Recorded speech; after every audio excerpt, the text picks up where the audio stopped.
yang berkata, Tuhan, sekalipun aku belum melihat jawaban, aku tetap percaya Engkau baik. Tuhan, meskipun semuanya tidak sesuai dengan ekspektasiku, tapi aku percaya rencana Tuhan lebih baik. Katakan amin. Tuhan, sekalipun keadaanku belum berubah, tetapi aku tetap percaya Engkau bekerja di balik layar. Katakan amin. Amin. Tuhan, sekalipun jalanku gelap, aku percaya tangan-Mu tetap menuntun hidupku. Katakan amin. Teman-teman, saya mau bilang, orang yang belajar bersyukur di tengah badai akan melihat bahwa Tuhan sanggup memberi damai yang tidak bergantung atau tidak tergantung oleh keadaan apapun. Ya, waktu Tuhan selalu yang terbaik. Ya, karena gini teman-teman, karena itu hari ini melalui firman Tuhan kita akan belajar bagaimana hidup dalam ucapan syukur dalam segala hal. Nah ini, iya kan? Bagaimana hidup dalam ucapan syukur dalam segala hal. Yang pertama adalah ucapan syukur adalah kehendak Tuhan. Kita harus sadari ini. Ayat 18, perhatikan. Mengucap syukurlah dalam segala hal, sebab itulah yang dikehendaki Allah. Mengucap syukurlah dalam segala hal. Teman-teman dengar baik sama bilang, ya, ketika Paulus dia menulis ayat ini, dia tidak sedang duduk di tempat nyaman tanpa pergumulan, ya. Dan jemaat Tesalonika, ya, jemaat Tesalonika ini juga bukan jemaat yang hidupnya mudah, teman-teman. Mereka sedang menghadapi tekanan, mereka sedang menghadapi penolakan, mereka sedang menghadapi aniaya, ya, penderitaan karena iman mereka kepada Kristus. Tetapi menariknya teman-teman, Paulus tidak berkata kalau hidup susah mengeluhlah, kalau keadaan berat kecewalah kepada Tuhan. Tidak. Iya kan? Di tengah penderitaan Paulus justru dia berkata, mengucap syukurlah dalam segala hal. Nah, walau keadaan belum berubah, tetap berusaha mengucap syukur. Mengucap syukurlah dalam segala hal. Mengapa teman-teman? Karena begini, kehidupan orang percaya memang dipanggil berbeda dari dunia. Ya, kehidupan orang percaya itu dipanggil berbeda dengan dunia. Iya kan? Dunia bersyukur ketika menerima sesuatu, tetapi orang percaya bersyukur karena mengenal seseorang. Katakan amin. Siapa yang kita kenal?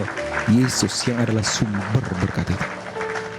Yesus yang sudah menolong, yang sudah mengampuni, yang sudah menebus setiap dosa dan kesalahan kita. Katakan amin. Amin. Dunia berkata, aku bersyukur kalau hidupku diberkati. Iya kan?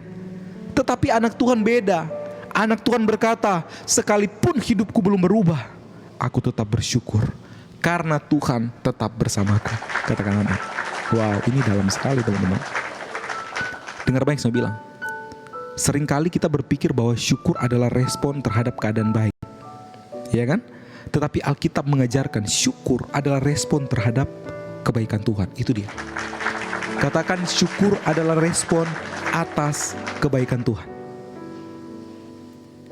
Ya, dan saya mau bilang teman-teman, kebaikan Tuhan itu tidak pernah berubah.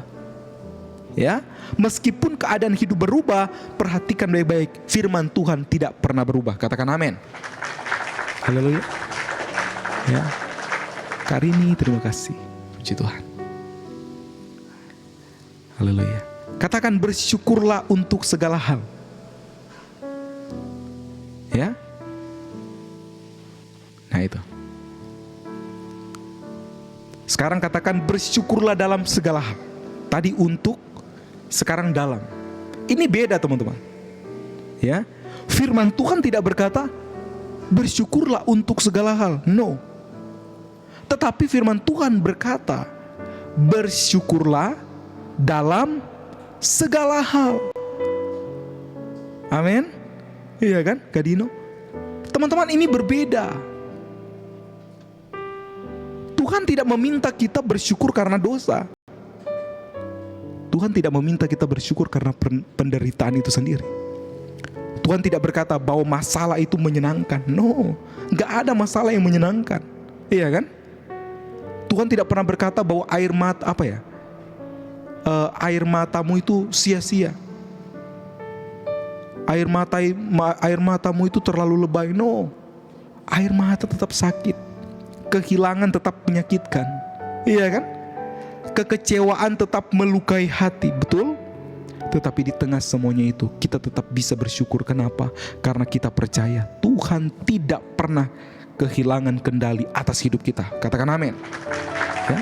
Teman-teman coba cek, coba lihat di dalam Roma pasal 8 ayat 28. Itu luar biasa di sana. Roma 8 ayat 28 di sana katakan apa? Allah turut bekerja dalam segala sesuatu untuk mendatangkan kebaikan. Jangan lupa ayat ini teman-teman.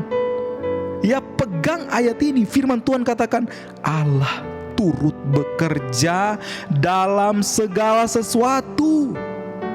Perhatikan kata segala sesuatu. Ya, segala sesuatu untuk apa? Untuk mendatangkan kebaikan. Bagi siapa?